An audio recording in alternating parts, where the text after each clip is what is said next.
dans la rue. Parlons quand même des déplacements forcés qui ont eu lieu vers la frontière.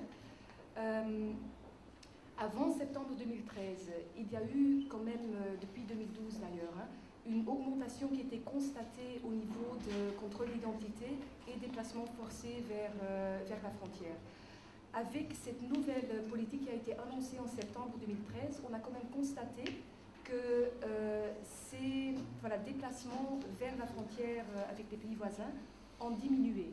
Par contre, il y a une autre dynamique maintenant en place, que les gens ne sont plus emmenés vers la frontière avec l'Algérie, mais plutôt, ou d'autres frontières terrestres, mais plutôt vers l'intérieur du Maroc. Alors le Maroc quand même manifeste aussi sa volonté de faire quelque chose. Je ne dis pas que c'est peut-être la bonne solution, mais au moins il n'y a plus de déportations vers les pays voisins. On constate aussi qu'il y a plus de respect pour la documentation des certificats de demandeurs d'asile depuis septembre 2013.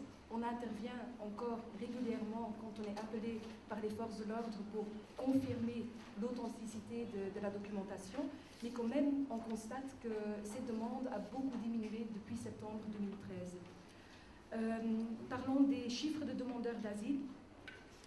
À la fin mai, on a autour de 3000 demandeurs d'asile enregistrés auprès de l'UNHCR et on a aussi plus ou moins 1000 Syriens qui sont enregistrés auprès de l'UNHCR, que l'UNHCR même reconnaît ou considère être réfugiés, vu quand même la situation en Syrie qui est bien connue par tous, c'est quand même une situation de guerre civile et une situation de violence généralisée.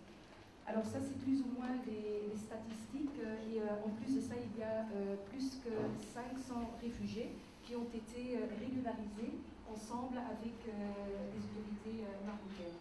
On espère bien que les dossiers qui sont en cours pourraient être aussi approuvés et traités ensemble avec les autorités, avec l'institution ou transitionnelle, ou si ça prenait plus de temps que prévu, ou non.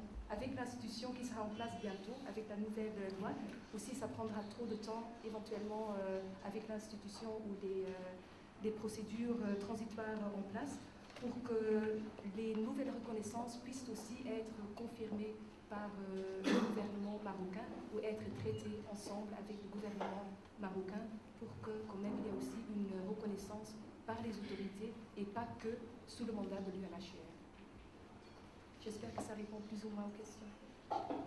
De mon expérience au sein de l'association, en fait, le circuit, en gros, c'est on bénéficie d'une formation en assistance juridique en droit des réfugiés ou les demandeurs d'asile. Donc après cette formation, on prend un cas en charge, c'est-à-dire on se charge de l'accompagnement juridique, le suivi. Dès son arrivée à l'association, on fait une sorte d'entretien, on discute, on essaie de le mettre à l'aise, on parle, il raconte son histoire, on l'aide à rédiger un récit de vie pour le préparer à l'entretien au HCR.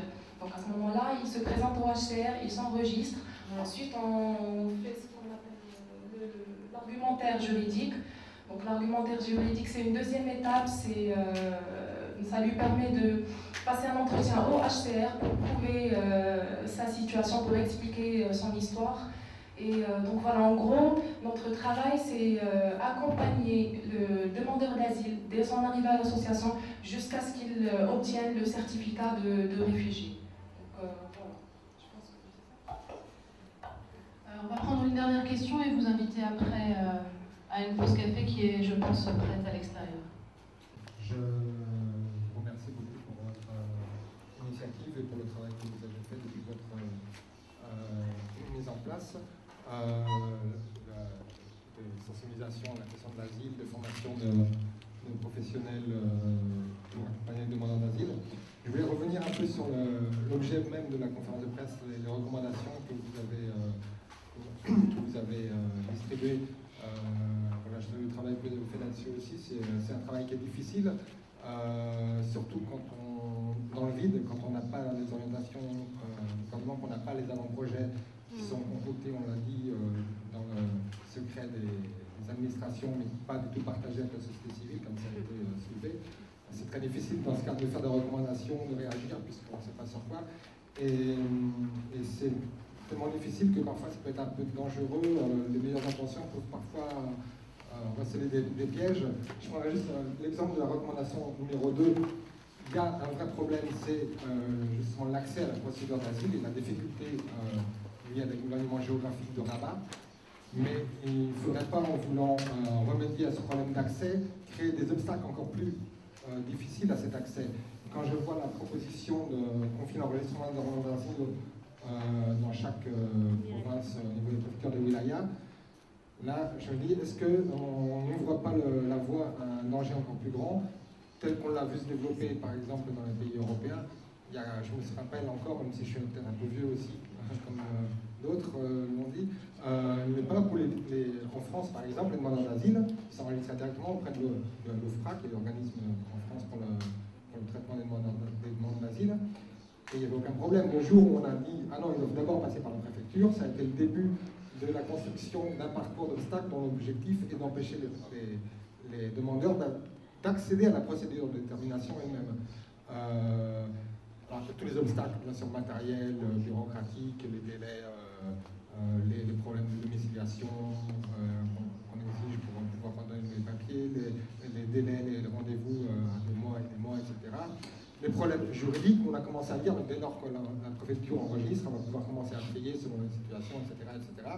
Et le but étant que les personnes ne puissent pas en fait accéder jusqu'à l'organe de détermination de statut de réfugié. Donc s'il faut effectivement réfléchir à un moyen pour faciliter cet enregistrement, je ne suis pas sûr que d'en confier l'enregistrement au wilaya, aux préfectures, soit forcément la meilleure solution.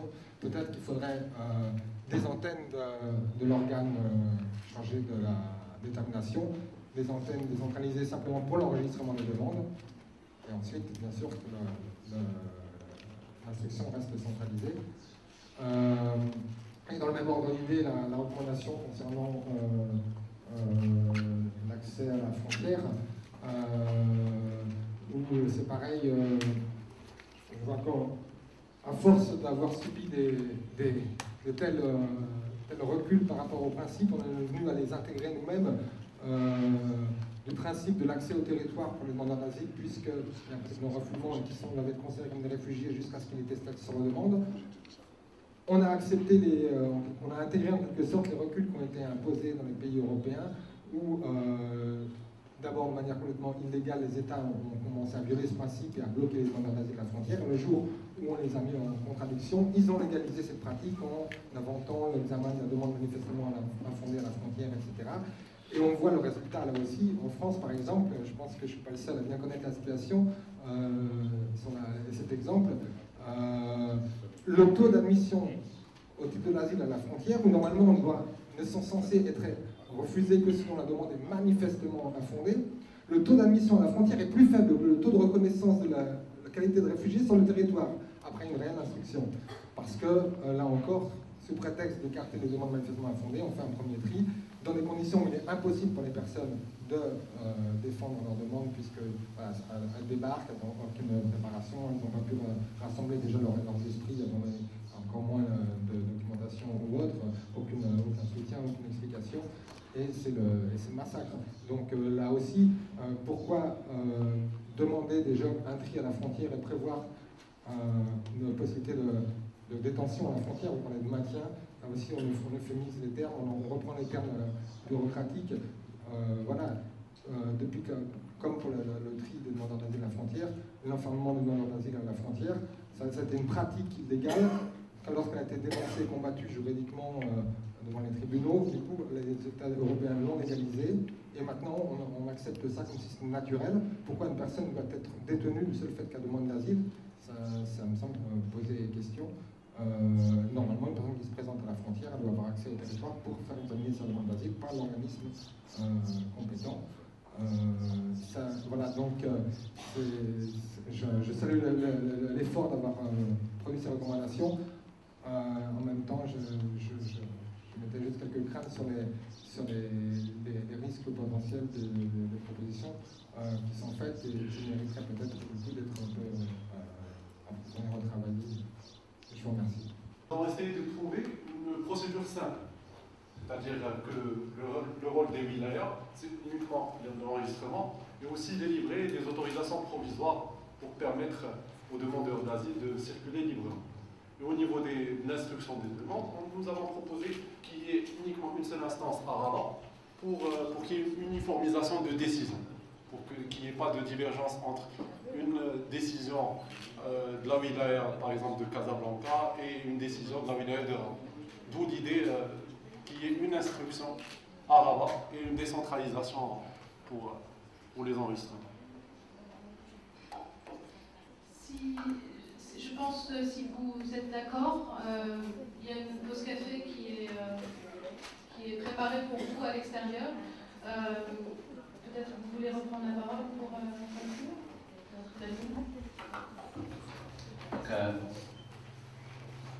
Merci à vous pour d'être venu pour ce sujet très intéressant. Le micro.